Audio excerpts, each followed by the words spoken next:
بسم اللہ الرحمن الرحیم۔ پرانے زمانے کی کہاوت ہے، ایک بادشاہ نے بندر پال رکھا تھا۔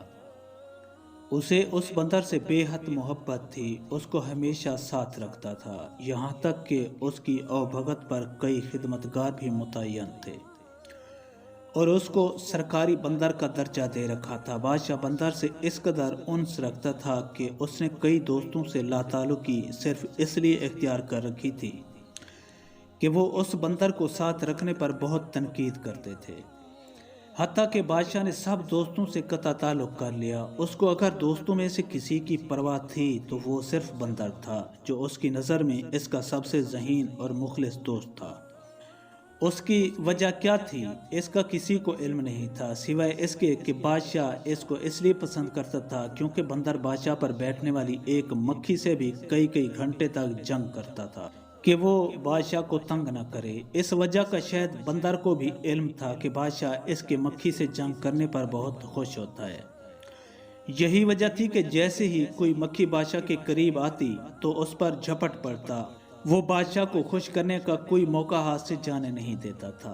ایک روز بندر بہت اداس تھا کیونکہ بادشاہ جنگل میں شکار کے لیے اکیلا جا رہا تھا۔ اس کا حفاظتی عملہ حسب معمول بادشاہ کے حکم کا منتظر تھا، مگر بادشاہ نے ان سب کو ساتھ لے جانے سے انکار کر دیا تھا۔ اچانک بادشاہ کی خدمت میں ایک قاصد حاضر ہوا اور کچھ عرض کرنے ہی والا تھا کہ بادشاہ اپنی نشست سے کھڑا ہو گیا اور جلدی سے کہنے لگا کہ کیا ہوا، جلدی بتاؤ، تم اتنے گھبرائے ہوئے کیوں ہو؟ درباریوں کو اس خدمتگار کی اہمیت کا بخوبی اندازہ تھا، کیونکہ بقول بادشاہ وہ اس کے سب سے مخلص اور ذہین دوست کی خدمت پر مامور تھا۔ خدمتگار نے ایک لمحہ ضائع کیے بغیر عرض کیا کہ اس کے دوست بندر نے اس وقت سے کھانا پینا چھوڑ رکھا ہے جب سے بادشاہ نے اکیلے شکار پر جانے کا اعلان کیا ہے۔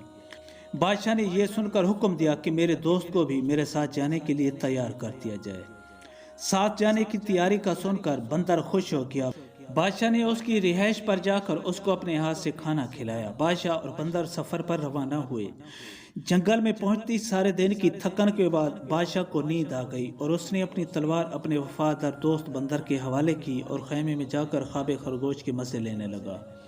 بندر اس کی حفاظت کے لیے کبھی اس درخت اور کبھی اس درخت پر چکر لگا رہا تھا، اس خوشی میں کہ اس پر بادشاہ کو بے حد اعتماد اور یقین ہے۔ کچھ وقت گزرا تو بندر کو بادشاہ کی یاد ستانے لگی۔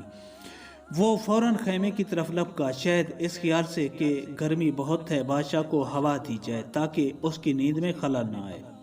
خیمے میں آنے کی دیر تھی کہ اس کی نظر ایک مکھی پر پڑی۔ اس نے جھٹ سے تلوار نکالی اور کھٹاک سے مکھی پر حملہ کر دیا۔ بدقسمتی سے مکھی بادشاہ سلامت کے سر پر بیٹھی ہوئی تھی۔